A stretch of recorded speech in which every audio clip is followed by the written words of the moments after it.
தென்காசி மாவட்டம் குற்றாலம் மெயின் அருவி உள்ளிட்ட அனைத்து அருவிகளிலும் வெள்ளப்பெருக்கு ஏற்பட்டுள்ளதால் சுற்றுலா பயணிகள் குளிக்க தடை விதிக்கப்பட்டுள்ளது. இதுகுறித்த கூடுதல் விவரங்களை வழங்குவதற்காக நமது செய்தியாளர் ராஜன் இணைப்பில் உள்ளார். ராஜன், குற்றாலம் பகுதிகளில் வெள்ளப்பெருக்கு ஏற்பட்டிருப்பதால் சுற்றுலா பயணிகள் குளிக்க தடை விதிக்கப்பட்டிருக்கிறது. அங்கு பாதுகாப்பு நடவடிக்கைகள் என்னெல்லாம் மேற்கொள்ளப்பட்டிருக்கிறது, மேலும் வேறு என்னென்ன கட்டுப்பாடுகள் விதிக்கப்பட்டிருக்கிறது, விரிவான விவரங்களை சொல்லுங்க. அதாவது கிருஷ்ணவேணி தென் தமிழகத்தில் ஒரு புகழ்வாய்ந்த சுற்றுலாத்தலமாக குற்றாலம் சிறந்து விளங்கி வருகிறது. தற்போது குற்றாலம் சீசன் என்பது தென்மேற்கு பருவமழை துவங்கிய நாள் முதலிலிருந்து குற்றால சீசனாக கருதப்படுகிறது. இந்த நிலையில் தென்மேற்கு பருவமழை தொடங்கிய நாளில் இருந்து ஒரு சில வாரங்கள் மட்டுமே குற்றால அருவிகளில் அனைத்து அருவிகளிலுமே ஆர்ப்பரித்து தண்ணீர் கொட்டியது. ஒரு சில வாரங்களில் மேற்கு தொடர்ச்சி மலைப்பகுதிகளில் தென்மேற்கு பருவமழை தாக்கம் என்பது நாளுக்கு நாள் குறைந்து வந்ததால் அந்த குற்றாலம் அருவிகளில் தண்ணீர் என்பது பாறையை ஒட்டி விழுந்தது. இதனால் சுற்றுலா பயணிகள் வரிசையில் நின்று கொள்ளக்கூடிய நிலை என்பது ஏற்பட்டுள்ளது. மேலும் தென்மேற்கு பருவமழை கடந்த 2 தினங்களுக்கு மேலாக மேற்கு தொடர்ச்சி மலைப்பகுதிகளிலும் தென்காசி மாவட்டத்தில் பல்வேறு பகுதிகளிலும் தீவிரமடைந்துள்ளது.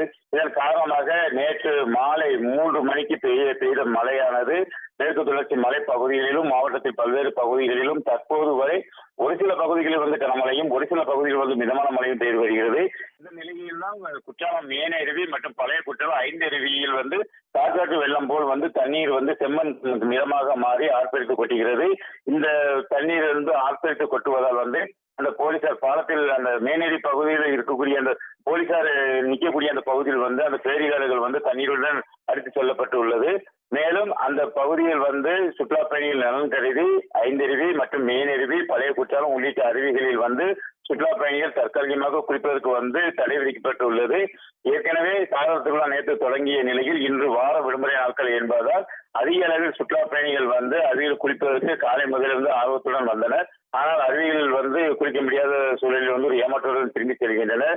குற்றாலம் பகுதியில் பலத்த சூறாவளி காற்றுடன் தற்போது அந்த விட்டு சாரல் மழையும் தொடர்ந்து பெய்து வருவதால் பொதுமக்களின் இயல்பு வாழ்க்கை பாதிப்பு அடைந்து உள்ளது. தற்போது வரை அருவியில் தண்ணீர் வரத்து என்பது கொஞ்சம் கூட குறையாத ஒரு நிலை என்பது ஏற்பட்டு உள்ளது. இதனால் சுற்றுலா பயணிகள் குளிப்பதற்கு தடை என்பது நீடிக்கும் என எதிர்பார்க்கப்படுகிறது. இன்னும் வரும் நேரங்களில் மழை இருக்கும் என்பதால் இன்னும் சுற்றுலா பயணிகள் குளிப்பதற்கு தடை தொடரும் என எதிர்பார்க்கப்படுகிறது. தொடர்ந்து குற்றாலம் பகுதிகளில் தொடர்ந்து கனமழை ஒரு சில பகுதிகளில் மிதமான மழையும் பெய்து வருகிறது. வரக்கூடிய சுற்றுலா பயணிகள் தூரத்தில் நின்று அழகிய அருவியின் அழகை பார்த்தபடி சென்று வருகின்றனர். கிருஷ்ணவேணி,